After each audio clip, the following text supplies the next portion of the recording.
How's it going, guys? Welcome back to another episode of Dyson Sphere Program. Hope you guys have been enjoying the series so far. If you guys have, you guys know what to do. Smash that like button if you haven't already. Consider subscribing, as it really helps out the channel. Helps us get a little bit larger, get some more engagement. And if you have any questions, comments, or concerns for me, leave those down below. Other than that, let's get into today's episode. So we are continuing our path of connecting everything up. And now that we've kind of hit a milestone, because I feel like in this episode we've been able to snowball a lot of the progress we've made in the previous episodes. We're still waiting for that coal to be used, but in order for that to be used, we need to start using energetic graphite, because that's what the main consumer of all of our coal is. So we just have to get parts of the factory turned on, and one of those parts happens to be right here, the crystals, which again consequently need coal to be moved, right? So it's chicken and the egg. Although directly doesn't necessarily use the energetic graphite, does use, or I guess rather produces stuff which then further down the line can use it. Some of the other things that we're also going to have to do is, I know we left off not having fully built all the oil wells we're going to need. So that is definitely kind of an ongoing, not struggle, but definitely an ongoing endeavor that we're going to have to continue to just materialize and work on. Some of the other things that I'm also kind of excited about in this episode is we definitely get really close to having all the science turned back on, which in my opinion is a pretty big step, because I know it's been weeks now since we turned science basically off, and so to finally be able to have it going again is quite incredible. It's good because it's just going to mean we're a couple steps closer to finishing the campaign and really just starting on some other games. Although I'm really looking forward to the update. I don't know when it's coming out, but the PvE update, I suppose, with the enemies and things, because I do think that is going to change up the dynamic of the game a little bit, just purely off of how you have to deal with just the entities that exist, right? So you have to defend your settled system and other things. I'm curious to see, though, how it works. So is it going to be like in Factorio where the biters expand? Is it going to be the same thing here where the enemy in this will also expand and slowly take over your resources, right? So if there's like a patch of ore, is it going to take it over and mine it, and then you no longer will be able to mine it, right? Because then it would become critical to you to kind of have a war effort, right? Because then you're going to have to focus on prioritizing resource-rich planets and sacrificing barren worlds that don't necessarily provide anything objectively to you. I guess buildable space, but then at the same time, I suppose you could just consolidate your worlds from being very wide and building each world as a different specialty to, okay, well, we're going to use every single buildable cell on a planet, right? We're going to fill all the water in, we're going to build maximum compactness. I think we're going to see some interesting builds come out of it, especially depending on the level of aggressiveness you can set the enemies to, because I'm excited for that, because I always played Biter Hell, or I guess Biter Horde, depending on how you want to look at it, but max settings, and just honestly, it really adds just a different objective to the game, because you have to focus so much on defense as much as you do on expansion and prioritizing both, really, right? Because if you focus too much on expansion, well, then you're going to overextend and not progress fast enough to outpace evolution and get completely murdered. But of course, if you spend too much time focusing on building up your defenses, then you'll of course kind of plateau or even run out of resources before too long. A couple other things that I'm looking at in this episode as well is we're probably going to spend an episode in the future, I don't know if it's going to be the next one or when, on just going around and collecting all those random chests, all those random little builds that are still existing in the world, and just cleaning things up, because I think I just need to dedicate a little bit of time to it. I say a little bit, but it's gonna be probably an hour or so, maybe even 2.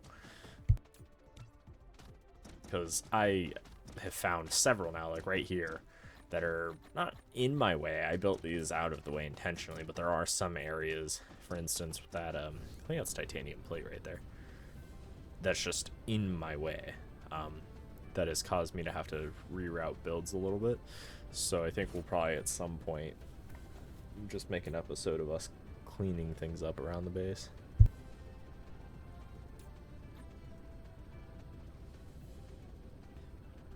I also need to tear up some of the still existing builds. For instance, that oil build that's still there. The only reason I permit it to exist still is just because I can't expand the proper oil area due to, I think it's stone that's in our way. So if it's not one thing, it's another. And this is what I found. And as much as I guess I could just build around it, right? Unlike in Factorio, where I can, air quotes, infinite space, infinite resources, it's not really the case here, because I'm not playing with infinite resources, I'm playing with a finite amount. And technically on this world, there's a finite amount of buildable area, and although, yes, I'm not using enough of it to, I guess, justify maximizing every tile, I do want things to be somewhat spaced out and look somewhat okay, although there is plenty of squirreliness to exist. There's also some random ore patches like that one that we do need to start tapping and getting that ore sent off-world. However, as of right now, because research has stopped entirely and there's no really end output for the factory, right? So there's not science we're researching and there's not a Dyson Sphere we're building. All the buffers have stopped or have filled up for the most part, except for all the chemical ones that we've recently instituted and upgraded. So those are all filling up, as we can see. But things like iron, copper, silicon, all those buffers have all filled up, and so unfortunately we can no longer process the raw material, which on one hand is good, but on one hand it isn't, especially if I'm trying to clear out that ore. So my only goal, or rather my only option, is to just mine it, store it, and process it later, right? Which is perfectly fine. It's something we can do. It's not really the end of times. But now we're definitely at the point where I'm like, okay, cool, we have things, let's start plugging them in, but also, oh crap, we have stuff like this that are in our way, and there's not really a whole lot I can do about it right now.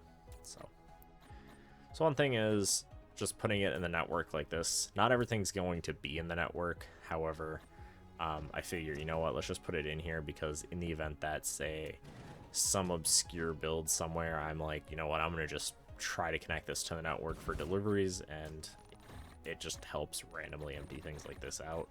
I don't think in the long run I'm going to connect it up to the network. I'll probably connect it up properly, but I don't know. I haven't connected this specific thing into either the network or properly with belt. So for now it's in the network like this, kind of a bootstrapped mechanic.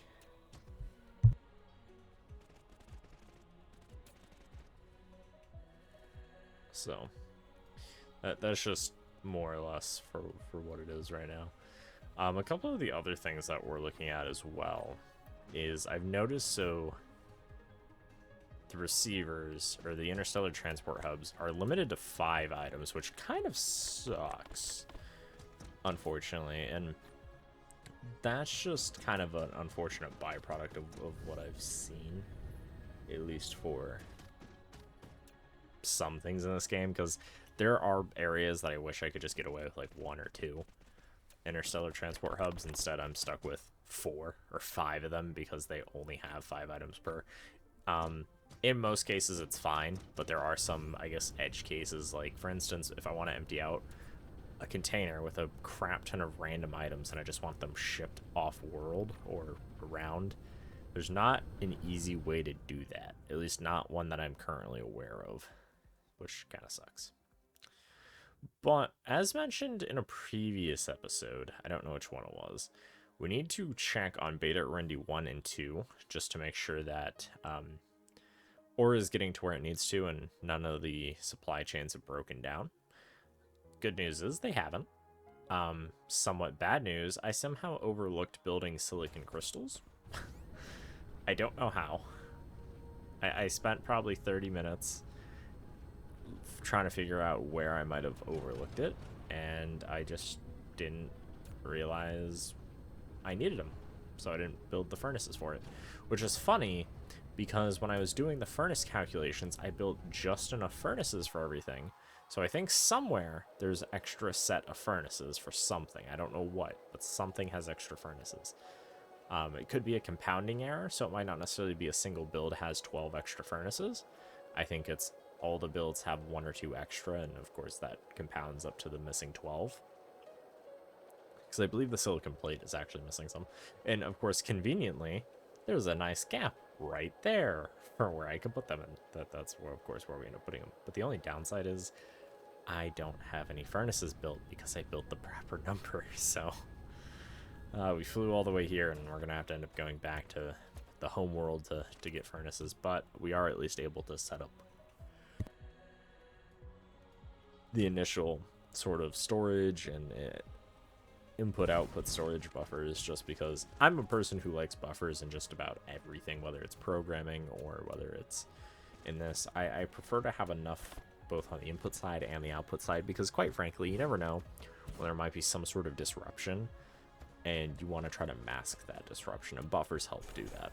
Now, of course, if you have a complete and total breakdown in something, whether it's the input or something on the output side, it's harder to see it because the buffer masks it, right?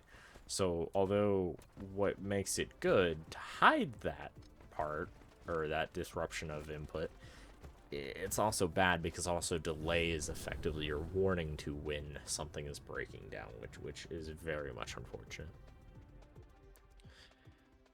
As for the progress on the Dyson Sphere, so right now it's pretty much a ring, and there hasn't been any progress on it in several weeks now.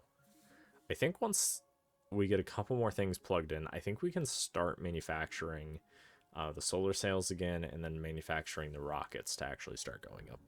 I think we're probably at least 1, maybe 2 more weeks away from that. Probably closer to 2, because if I spend the next episode just cleaning things up around the base, we're probably going to be looking at 2. At least 2, I'm thinking, just from kind of the notes that I have here. Because we still have green signs we have to reconnect, and then we have I think that's it. Actually, I think we just have green signs to connect, because I think everything else will get connected, because blue's connected, I think red's connected. I'll have to go and check the connections on all of them, but I'm pretty sure we only have green left, which is very simple, and I don't think has been really affected by any of the scaling of things, although the actual production of the things needed has to move, just so that way it's in line with all of our other productions and things.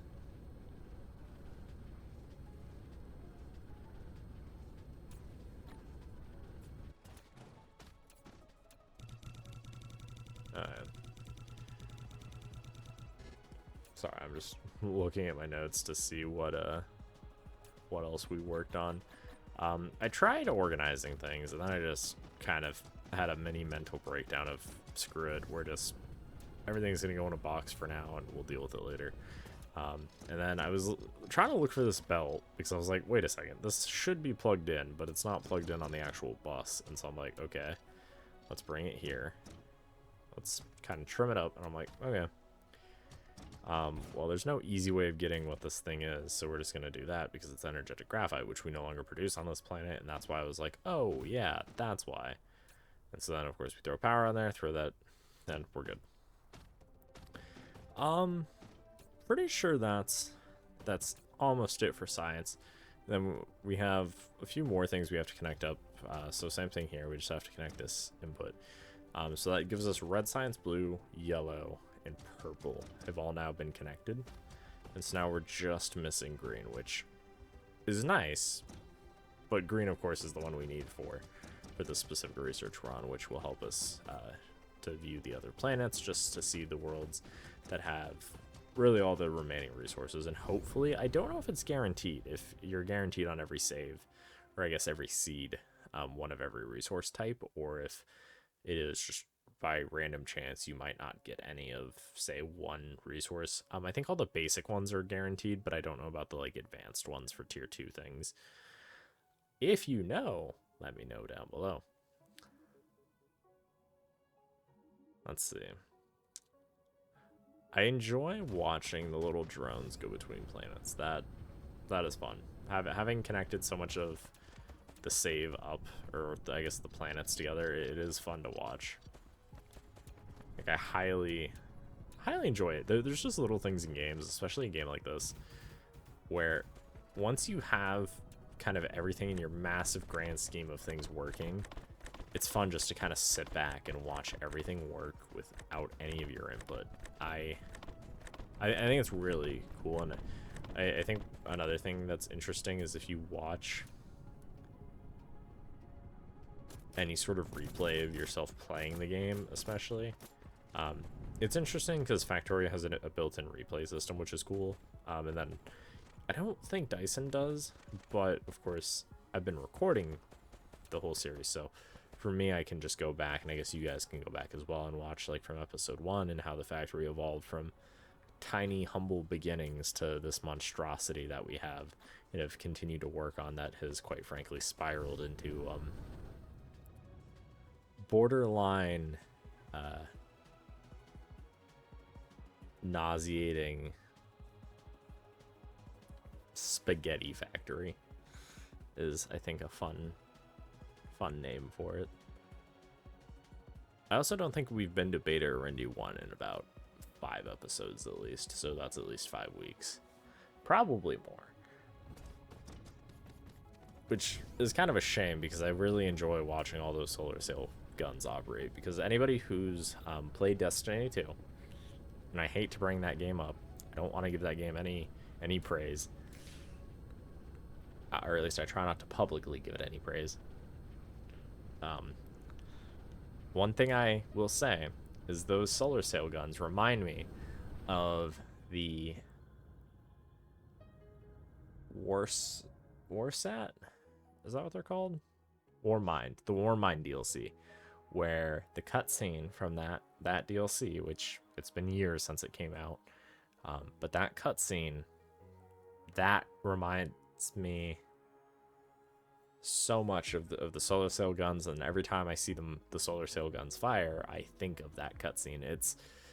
I don't know, it's one of those just little things in gaming that I see different games or certain mechanics in games, and it just reminds me of really interesting or really touching moments in stories or just cutscenes that they remind me of.